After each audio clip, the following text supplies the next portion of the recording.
Με φυλάει στα χείλια και δεν με αφήνει να μιλήσω. Πώς θα συμβεί να τον συναντήσω? Κάθε φορά που κάνω μια κίνηση, κάνει κι αυτός μια κίνηση. Ταυτόχρονα με μένα.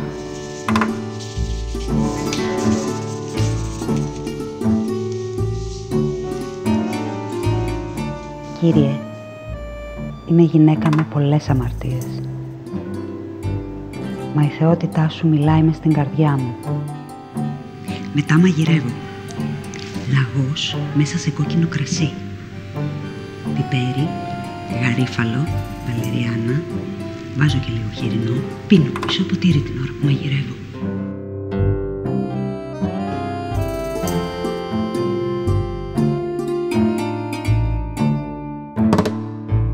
Μέσα μου είναι νύχτα σκοτεινή.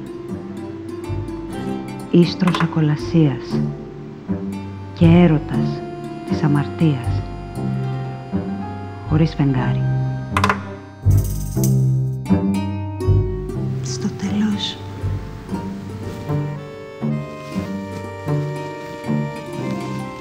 δύσκολο να μας χωρίσεις. Δύσκολο το έξω, μετά.